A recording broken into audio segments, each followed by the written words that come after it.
नमस्कार दोस्तों, स्वागत है आपका स्टडी फॉर सिविल सर्विसेज में। वीडियो को पूरा देखिए। कोई भी आपका फीडबैक है, कोई सजेशन है, तुरंत वीडियो में कमेंट करके जरूर बताइए। अच्छा लगे तो वीडियो लाइक जरूर कर लीजिए और ऐसे वीडियो लगातार फ्री में पाने के लिए चैनल को तुरंत सब्सक्राइब कर लीजिए और बेल आइकन को जरूर टैप कर लीजिए ताकि आगे भी सारे वीडियो आपको मिलते रहे। यूट्यूब में फॉलो करते हैं तो प्लीज ये वाला फ्री टेलीग्राम चैनल जरूर ज्वाइन कर लीजिएगा। सारे नोटिफिकेशन, सारे अपडेट यहीं पे आते हैं, ध्यान रखिएगा। स्टडी फॉर सिविल सर्विसेज का कोई भी पेड ग्रुप अगर आपको ज्वाइन करना है तो सिर्फ 85648056060609797523864455 यही नंबर है हमारे, सिर्फ जहां पे कॉल या व्हाट्सएप कर सकते हैं। इंस्टाग्राम पे हमारा पेज जरूर फॉलो कर लीजिएगा, स्टडी फॉर सिविल .सर्विसेज है। ट्विटर पे हमको जरूर फॉलो कर लीजिएगा, @study for civils है। सारे क्वेश्चन अटेम्प्ट करिए और स्कोर अपना तुरंत कमेंट करके बताइए। नमस्कार दोस्तों, स्वागत है आपका स्टडी फॉर सिविल सर्विसेज में। आरओ पेड क्विज लगातार हम देख रहे हैं, कंटिन्यू करेंगे उसको। पिछले वीडियोस अगर आपने अब तक नहीं देखे हैं तो नीचे देखिए डिस्क्रिप्शन बॉक्स में प्लेलिस्ट का लिंक होगा, उसमें सारे वीडियोस अपलोड किए गए हैं, आप वहां से देख सकते हैं। ठीक, तो स्टार्ट करेंगे। देखिए, कहा जा रहा है आपसे कि गौतम बुद्ध ने निम्नलिखित में से कौन सी उपाधि धारण की थी। ठीक, तो बौद्ध धर्म के बारे में आप पढ़ते हैं तो गौतम बुद्ध को तो आपने पढ़ा ही होगा। तो जैसे बचपन का इनका नाम था सिद्धार्थ, ठीक, और आगे चल करके इनकी जो है कई सारी उपाधियां हुई, टाइटल्स, है ना। तो उस क्रम में देखेंगे इनको तथागत कहते थे, शाक्य मुनि, वैद्यराज, इसके अलावा जो है महावैद्य, है ना, फिर देश बल, आंगिरस, ऐसे कई सारे जो है इनके उपाधियां थी। ठीक है, तो सब सही है। इसमें हम जो है डी ऑप्शन को चुन लेंगे। गौतम बुद्ध के संबंध में गलत कथन को चुनना है। तो इन्हें 35 वर्ष की आयु में ज्ञान प्राप्त हुआ। इनके दूसरे पुत्र रुद्रक राम पुत्र थे और पहले आलार कलाम थे, तो ये भी ठीक ही है। बुद्ध की मृत्यु कुशीनगर के मल्लगढ़ राज्य में हुई थी। ठीक है, तो ये भी करेक्ट, ठीक है, 483 AD में। तो गलत कुछ भी नहीं है इसमें से, डी ऑप्शन को चुन लेंगे हम। महात्मा बुद्ध को किस नदी के किनारे पर ज्ञान की प्राप्ति हुई थी। ठीक है, तो एनलाइटमेंट की हमने जो बात देखी अभी ऊपर भी, तो निरंजना नदी जो है ना, यहाँ पे उरुवेला, बोध गया में, ठीक, इनको ज्ञान की प्राप्ति होती है। Option A. अब इसमें देखिए कौन सा कथन सही नहीं है, देख लेते हैं। तो बुद्धिज्म से संबंधित स्टेटमेंट सारे लिखे हैं। तो देखिए पहले हम सही नहीं वाला देख लेते हैं। सारीपुत्र की जन्मस्थली तक्षशिला लिखा है, ये गलत हो जाएगा। सारीपुत्र बेसिकली जो है गौतम बुद्ध के ही शिष्य थे और इनकी जन्मस्थली जो है नालंदा थी। ठीक, तो इसको हम चुनेंगे। जैसे अंगुलीमाल के बारे में आप जानते होंगे कि ये जो है पेशे से एक डाकू होता था श्रावस्ती के रीजन में। तो इसका भी हृदय परिवर्तन करके बुद्ध ने इसको अपने जो है संघ में शामिल किया था और उसके संबंध में ये स्टेटमेंट जो है लिखा है, ये ठीक है ना। निम्न में से बुद्ध के जीवन से संबंधित घटना तथा उससे संबंधित प्रतीक का कौन सा युग्म सुमेलित नहीं है। ठीक, तो बुद्ध के जो कई सारे इवेंट्स हुए जीवन काल में, उससे संबंधित कुछ प्रतीक चिन्ह है, उसके बारे में आपको पढ़ना होता है। तो देखते हैं, जन्म के जो रूप में हमारा चिन्ह दर्शाया गया है ना, तो वो कमल है। ठीक है, ज्ञान प्राप्ति के लिए पीपल, है ना, ये भी ठीक है, इसको मतलब बोधि वृक्ष कहते थे, है ना। ये जो यहाँ नीचे लिखा है तो ये वाला पेड़ गलत हो जाएगा। निर्वाण के लिए, यानी कि जो इनका कह लीजिए मृत्यु की घटना है, उसके लिए पद चिन्ह है ना, उसका जो है प्रतीक चिन्ह दर्शाया जाता है। ठीक, तो ये गलत हो जाएगा।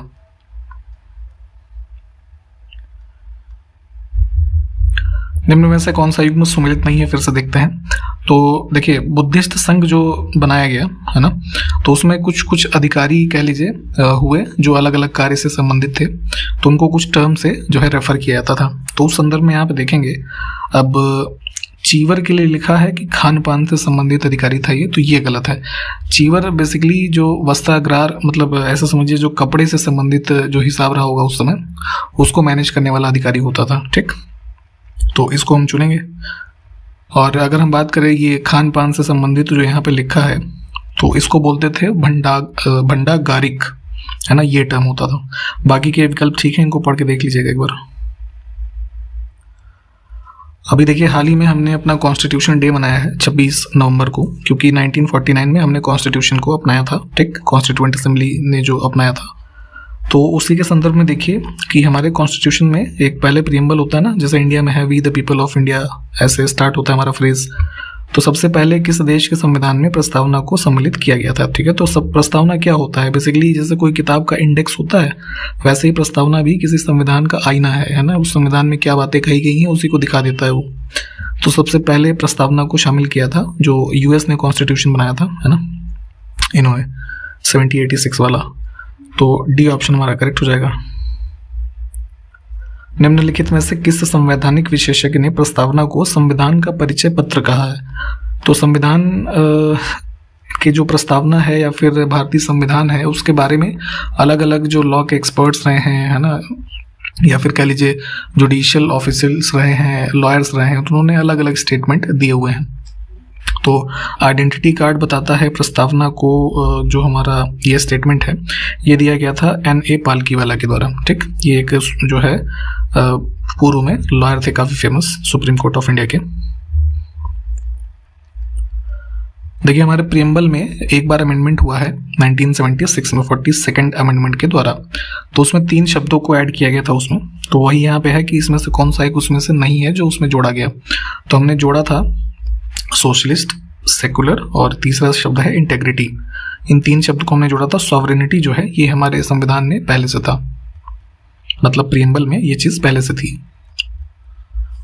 देखिए प्रियम्बल जो हमारे कॉन्स्टिट्यूशन का है ये आपको याद ही होना चाहिए, इंग्लिश और हिंदी दोनों भाषाओं में, क्योंकि कई बार इससे डायरेक्ट क्वेश्चन पूछे जाते हैं जो इसमें कीवर्ड्स दी गई हैं, है ना, उनसे संबंधित क्वेश्चन बना करके पूछा जाता है। तो उसी क्रम में क्वेश्चन यहाँ पे है कि भारतीय संविधान की प्रस्तावना नागरिकों को निम्न में से कौन सी स्वतंत्रता प्रदान नहीं करती। ठीक, तो देखिए जैसे अब इंग्लिश में हम इसको बताते हैं आपको, जैसे कि हमारा जो प्रियम्बल स्टार्ट होता है तो पहला पैरा जो है we the people of India having solemnly resolve to constitute India, ऐसे करके हमारा जो ये पैरा खत्म होता है। तो उसके बाद जब हमारी लाइन ये शुरू होती है कि to secure to all its citizens, तो पहले जस्टिस की बात की जाती है। ठीक है, जस्टिस, सोशल, इकोनॉमिकल, पॉलिटिकल, 3 प्रकार के जस्टिस की बात की जाती है।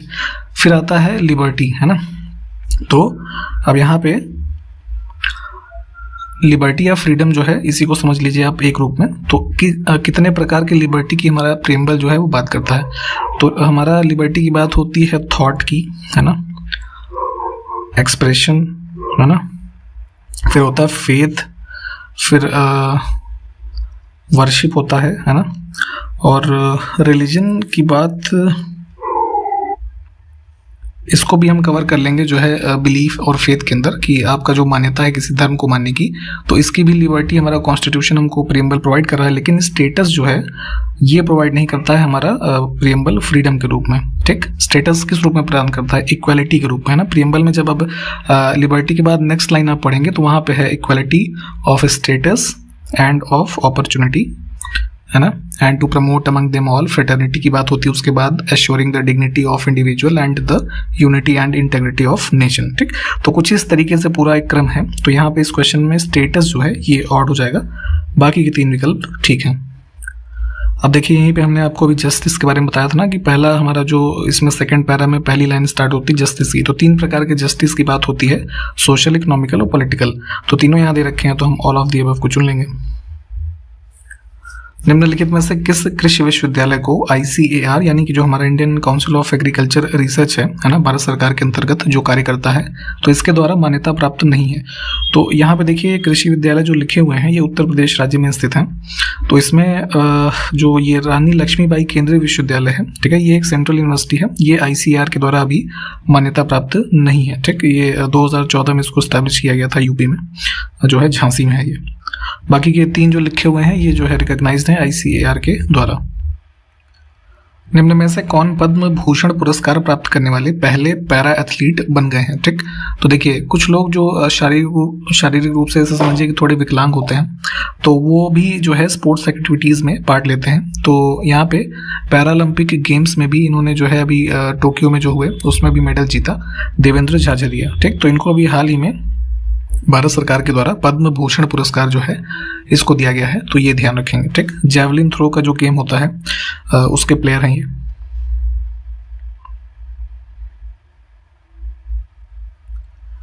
बाफ्टा पुरस्कार 2022 के अंतर्गत सर्वश्रेष्ठ फिल्म का पुरस्कार जो है किसे मिला? तो ये बाफ्टा पुरस्कार basically British academy of film award जो है उसके द्वारा दिया जाता है। तो लंदन में आयोजित होता है ये। तो 75th अवार्ड जो अभी 2022 में मिले थे बाफ्टा अवार्ड्स के, इसमें जो सबसे सर्वश्रेष्ठ फिल्म का पुरस्कार मिला वो पावर ऑफ डॉग मूवी जो है इसको मिला।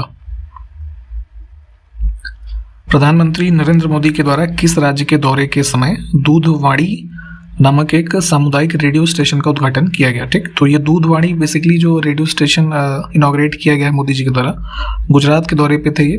ठीक,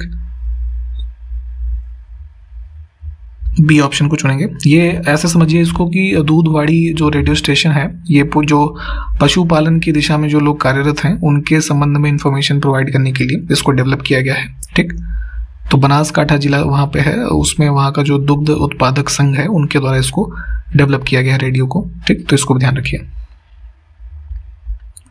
इसमें से किस राज्य या केंद्र शासित प्रदेश में स्थित पल्ली गांव, ठीक है, इसको देख लीजिए, तो कार्बन न्यूट्रल और पूरी तरह से सौर ऊर्जा से संचालित होने वाली भारत की पहली पंचायत बन गई है। ठीक है, तो ग्रीन हाउस गैसेस का बिल्कुल ना के बराबर यहाँ पे उत्सर्जन होता है। ठीक है, और सोलर पावर्ड जो है सारे अप्लायंसेज या कह लीजिए पूरी तरीके से संचालित है यहाँ पे ये पूरी ग्राम पंचायत।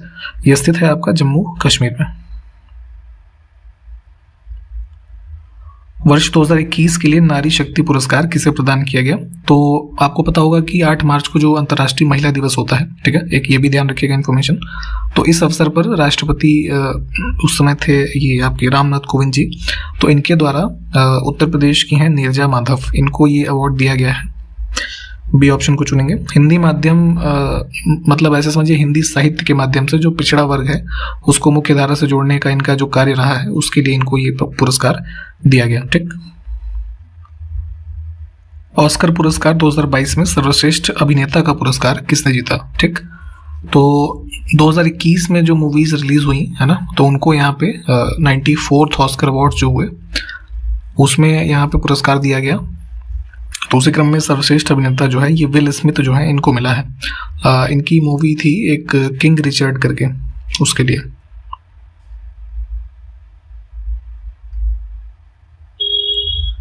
संविधान के किस अनुच्छेद के अंतर्गत समता के अधिकार यानी कि राइट टू इक्वालिटी का जो हमारा भाग है वो प्रदान किए गए हैं? तो फंडामेंटल राइट भाग 3 में है, 12 से 35 अनुच्छेद के बीच में। तो ये कुल डिवाइडेड है अलग अलग कैटेगरीज में, है ना। तो जैसे 14 से 18 तक के हमारे जो अनुच्छेद हैं वो राइट टू इक्वालिटी जो है इसके अंतर्गत आते हैं। संविधान सभा ने भीमराव अंबेडकर जी की अध्यक्षता में प्रारूप समिति का गठन किस तिथि को किया? ठीक, तो जो प्रारूप ड्राफ्टिंग कमेटी थी कॉन्स्टिट्यूशन का जो फ्रेमिंग का सारा कार्य इन्होंने किया, तो 7 सदस्यीय ये समिति गठित की गई थी संविधान सभा के द्वारा जो है 29 अगस्त 1947 को। डेट से इंपॉर्टेंट है, ऐसे सीधे सीधे डेट ही पूछ ली जाती है आपसे। बुद्ध के जीवन की घटना तथा संबंधित प्रतीकों का कौन सा युग्म सही सुमेलित नहीं है? तो ऊपर भी हमने कुछ देखे थे। तो प्रथम उपदेश इन्होंने जो दिया है ना, उसको क्या नाम है, चक्र से संदर्भित करते हैं। इनका जो यूथ का टाइम पीरियड रहा उसको बुल यानी सैंड से संदर्भित करते हैं। समृद्धि का जो कॉन्सेप्ट है वो हाथी नहीं, उसके लिए शेर जो है उसको प्रयुक्त किया गया है। बाकी मृत्यु जो है उस घटना को स्तूप जो है उससे दिखाते हैं। निर्वाण का हमने देखा था वो पद चिन्ह होता है उसके लिए। तो सी ऑप्शन देखिए ये हमारा गलत है।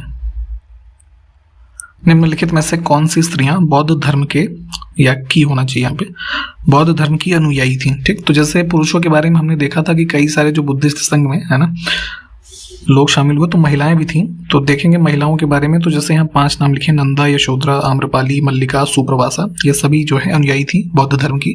इसके अलावा कई सारे नाम हैं जैसे विशाखा, खेमा, है ना, और पटाचारा थी, एक थेरी, वजीरा, है ना, ये सब कई ऐसे नाम हैं। तो नाम की लिस्ट एक बार आप देख लीजिएगा।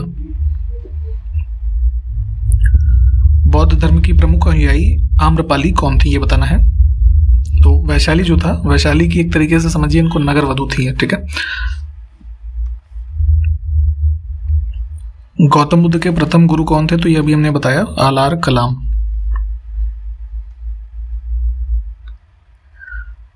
स्वतंत्रता सेनानी वीर दामोदर सावरकर जो थे, है ना, वीडी सावरकर के बारे में आप पढ़ते होंगे। तो इनके द्वारा कौन सी पुस्तक नहीं लिखी गई है ये बताना है।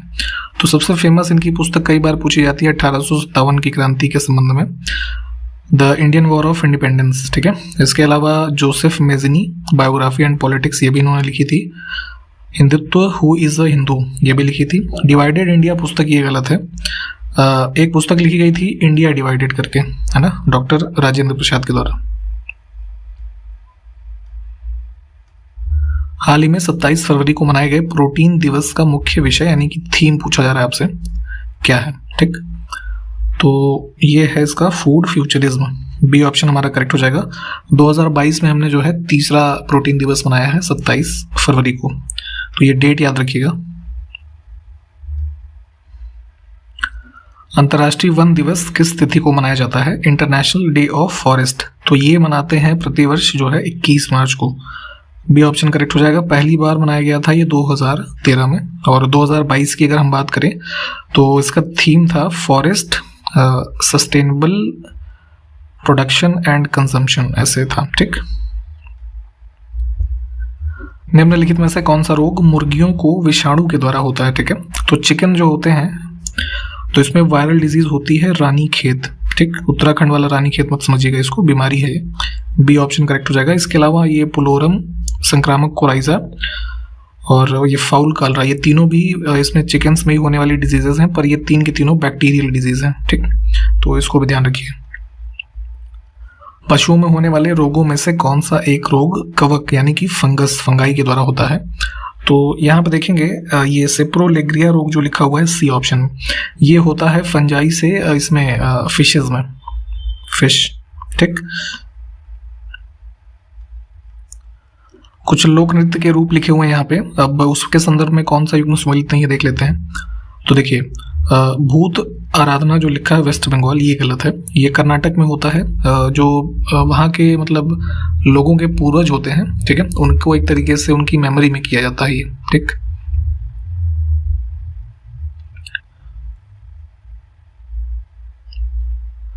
इसमें देखिए कौन सा युग्म सम्मिलित नहीं है फिर से।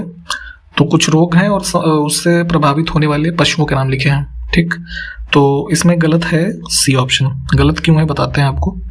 फिन टेल रॉड डिजीज जो है, पंख एवं पूंछ सड़न रोग, ये भैंस बकरी लिखा है, ये गलत है। ये बैक्टीरिया से होने वाली डिजीज है और ये भी जो है फिश में होती है। ठीक है, इसमें देखिए कौन सा युग्म सुमेलित है। ठीक, तो सही बताना है सुमेलित, तो 3 गलत होंगे इसमें। तो यहाँ पे जो पेयर लिखे हुए हैं राज्य और उसमें की जाने वाली नाट्य कला का रूप है वो लिखा हुआ है। तो तमाशा किया जाता है सिक्किम में नहीं, महाराष्ट्र में।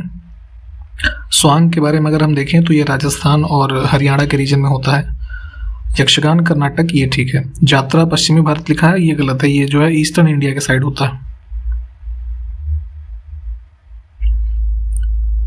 जल चक्र के मुख्य चालक बल कौन से हैं इसमें से ये बताना है। ठीक है, तो वाटर साइकिल के बारे में जैसे आप पढ़ते हैं तो जैसे रफली हम समझें तो जैसे लैंड का एरिया है, फिर इधर ओशंस हैं, ठीक है, ग्लेशियर्स वगैरह हैं। तो ग्लेशियर से और लैंड एरिया से जो पानी है किसी न किसी रूप में समाप्त होते हुए नदियों या अन्य माध्यमों से जा रहा है ओशंस में। ठीक, अब यहाँ से भी और इधर से भी कुछ मात्रा जो है वाष्पीकृत होकर बादलों में जा रही है, फिर बारिश हो रही है। तो ये पूरा एक जो वाटर साइकिल का प्रोसेस होता है, इसको डिटेल में खैर आप पढ़ लीजिएगा।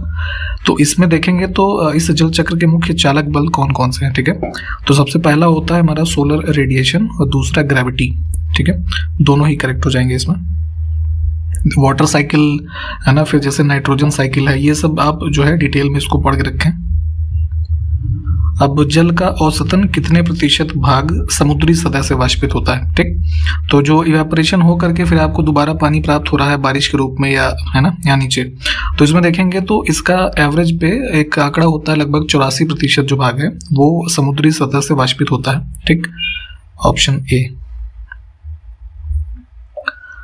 अगला देखिए, नाइट्रोजन स्थिरीकरण में गैसीय नाइट्रोजन का किसमें परिवर्तन होता है? ठीक, तो जैसे अभी हमने बताया था आपको वाटर साइकिल भी होती है, पढ़नी है आपको, नाइट्रोजन साइकिल को पढ़ना है। तो नाइट्रोजन साइकिल में आप देखेंगे तो मेजर जो है 5 उसकी प्रक्रियाएं होती हैं, जिसमें से पहला है नाइट्रोजन स्थिरीकरण। ठीक, तो इस प्रक्रिया में होता क्या है कि नाइट्रोजन का जो स्टेबलाइजेशन के दौरान जो हमारा गैसियस फॉर्म में नाइट्रोजन होती है उसका परिवर्तन होता है अमोनिया में। ठीक, और ये अमोनिया जो है जो स्पेशली पौधे होते हैं उनके द्वारा उपयोग में लाई जाती है। ठीक है, तो इसके जो सारे स्टेजेस नाइट्रोजन ये साइकिल के, ये प्लीज इसको पढ़िएगा।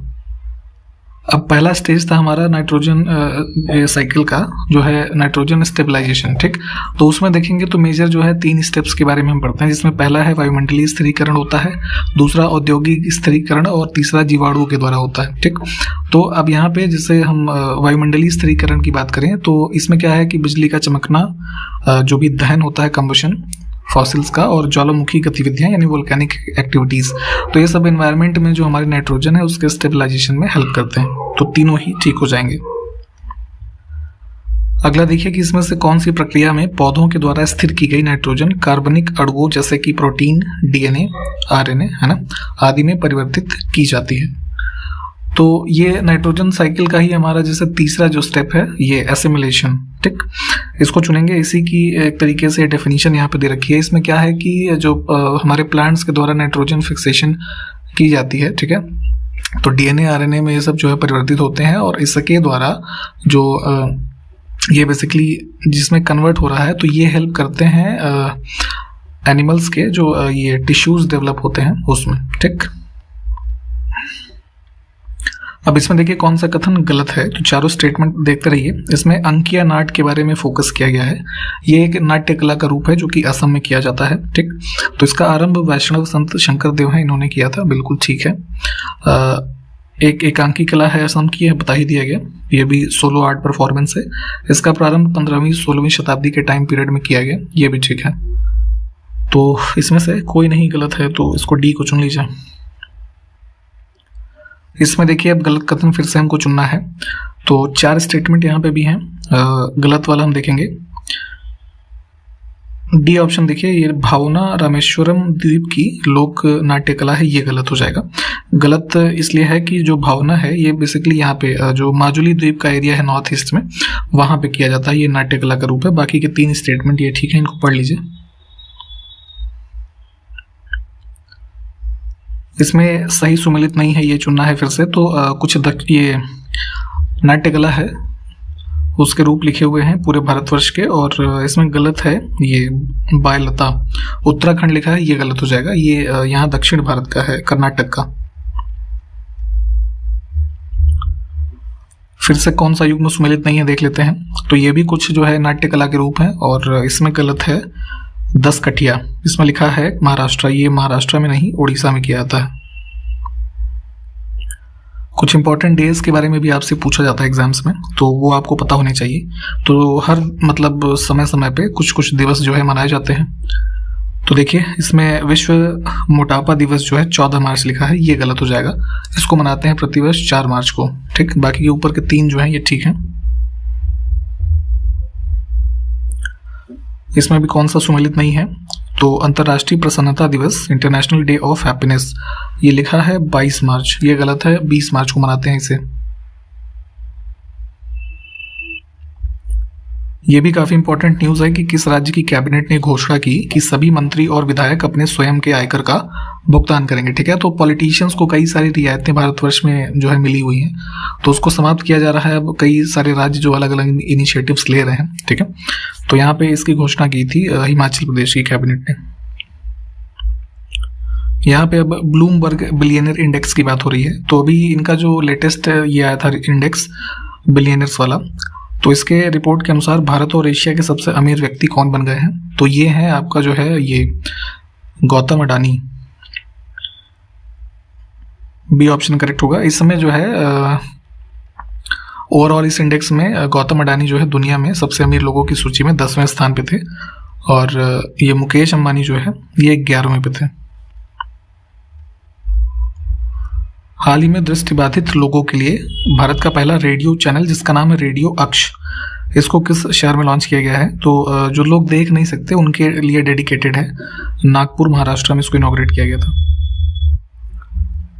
उत्तर प्रदेश की इसमें से किस शहर की ग्राम पंचायत पटवई में भारत का पहला अमृत सरोवर जो है बनकर के तैयार हो गया। तो आज़ादी का अमृत महोत्सव वाला जो इनिशिएटिव चल रहा था उसके तहत अमृत सरोवर बनाए जा रहे थे।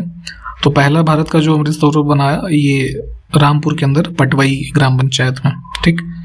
तो इम्पोर्टेंट भी है, ध्यान रखेंगे। गरोड़ा कला का संबंध किस राज्य से है ये बताना है। तो ये एक तरीके की जो है मनोरंजन प्रकार की कला विधा है गरोड़ा, जो गरोड़ा ब्राह्मण संप्रदाय एक है यहाँ गुजरात में, ठीक। ये लोग करते हैं इसको। इसमें जो है रंगीन एक तरीके से कलरफुल ऐसे जो तस्वीरें हैं या चित्र हैं उनको एक्सप्लेन करते हुए कहानी का वर्णन किया जाता है इसमें, ठीक। तो यहाँ तक हमने देखा आज के इस वीडियो में। सारे क्वेश्चंस आप देख लीजिए, जो पूछे गए होंगे प्लीज बताइएगा जरूर। हम आपसे अगले वीडियो में मिलेंगे, तब तक के लिए नमस्कार, जय हिंद।